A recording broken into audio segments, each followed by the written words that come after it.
8 जनवरी 2026 की 10 बड़ी खबरें। बांग्लादेश सरकार के पास इस समय रिकॉर्ड 2.027 मिलियन टन खाद्यान्न का स्टॉक है और क्षमता है कि इसे 2.4 मिलियन टन तक बढ़ाया जा सकता है। इससे चावल की कीमतों में वृद्धि की संभावना कम हो गई है। फूड एडवाइजर अली इमाम मजूमदार ने कहा कि पिछले साल कीमतें राजनीतिक बदलाव और प्राकृतिक आपदाओं की वजह से बढ़ी थीं, लेकिन मजबूत स्टॉक, अमन सीजन में स्थिर खरीद और आने वाले बोरो खरीद सीजन के साथ अब आगे बढ़ोतरी नहीं होगी। भारत से चावल का आयात भी सामान्य रूप से जारी है और इस पे कोई राजनीतिक मुद्दा नहीं है। दूसरी खबर कर्नाटक के दक्षिणी जिलों से, जहां किसानों की शिकायत है कि धान कम दाम पर बिक रहा है। वहीं चावल की विभिन्न किस्मों के दाम आसमान छू रहे हैं। अनाज व्यापारियों और आम जनता के अनुसार पिछले 1.5 महीने में रिटेल मार्केट में प्रति किलोग्राम न्यूनतम 10 से 20 रुपए की बढ़ोतरी हुई है। किसी भी योजना के तहत सब्सिडाइज्ड चावल उपलब्ध न होने से मध्यम वर्गीय परिवार सबसे ज़्यादा प्रभावित हैं।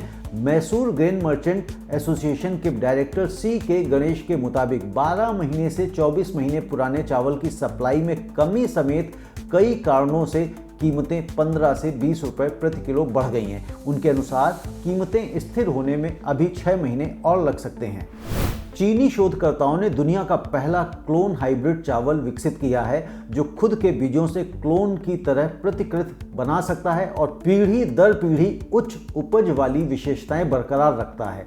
विकास टीम के अनुसार यह सफलता वैश्विक कृषि को बदल सकती है, क्योंकि हाइब्रिड चावल की सबसे बड़ी बाधा खत्म हो जाएगी। किसानों को हर सीजन महंगे नए हाइब्रिड बीज खरीदने की आवश्यकता नहीं पड़ेगी।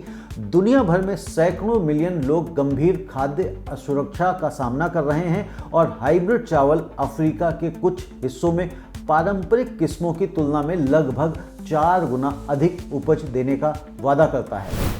काराकास और वाशिंगटन ने एक समझौता किया है, जिसके तहत वेनेजुएला अमेरिका को $2 बिलियन तक का कच्चा तेल निर्यात करेगा।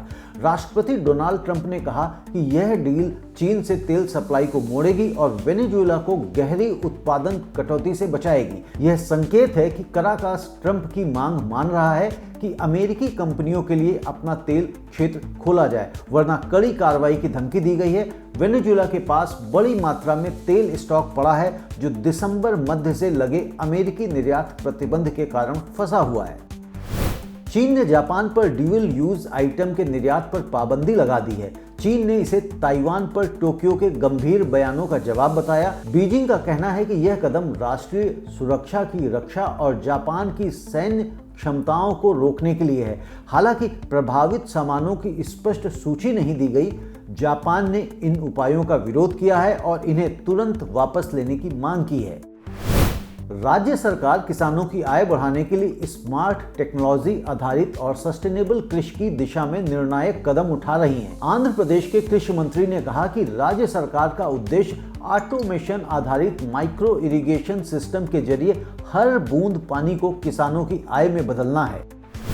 केंद्रीय कृषि राज्य मंत्री रामनाथ ठाकुर ने नारियल विकास बोर्ड की किसान केंद्रित कार्यान्वयन रणनीति की सराहना की और कहा कि सक्रिय किसान भागीदारी से तकनीकों का बेहतर अपनापन, संसाधनों का कुशल उपयोग और सस्टेनेबल आय वृद्धि सुनिश्चित होती है। उन्होंने नारियल किसानों के कल्याण के लिए बोर्ड को और मजबूत करने की जरूरत पर जोर दिया और नारियल सेक्टर में निवेश बढ़ाने की आवश्यकता बताई। विशेष रूप से कृषि आधारित मूल्य संवर्धन में महिलाओं के उद्यमों की प्रशंसा की। जम्मू कश्मीर में इन सर्दियों में बड़े हिस्सों में भारी वर्षा की कमी दर्ज की गई, जिससे कृषि के लिए चिंता बढ़ गई है। भारतीय मौसम विज्ञान विभाग के श्रीनगर डेटा के अनुसार 1 अक्टूबर से 31 दिसंबर के बीच जम्मू कश्मीर में कुल 77.5 मिलीमीटर वर्षा हुई, जो सामान्य 127.7 मिलीमीटर से 39% कम है। इससे मिट्टी की नमी, पानी की उपलब्धता और आने वाले महीनों में फसल विकास पर असर की आशंका है। उत्तराखंड सरकार हिमालयी ऊंचाई वाले क्षेत्रों में औषधीय और पौष्टिक रूप से समृद्ध सी बकथॉर्न की खेती को संगठित और विस्तार देने की तैयारी कर रहा है। रीप स्कीम के तहत विशेष एक्शन प्लान बनाया जा रहा है। पर्वतीय जिलों में मौजूद उत्पादन का आकलन करने के बाद योजना तैयार होगी। पिथौरागढ़, चमोली, रुद्रप्रयाग, उत्तरकाशी और टिहरी जैसे जिलों में पहले से हो रही खेती को क्लस्टर में विकसित किया जाएगा और स्थानीय ग्रामीणों, स्वयं सहायता समूहों व किसानों को वैज्ञानिक खेती प्रसंस्करण और मार्केटिंग से जोड़ा जाएगा। आज की 10वीं और अंतिम खबर महाराष्ट्र से। राज्य सरकार ने केंद्र से प्याज निर्यात पर RODTEP दर को 4% तक बढ़ाने की मांग की है ताकि कम दामों से प्रभावित किसानों को सहारा मिले।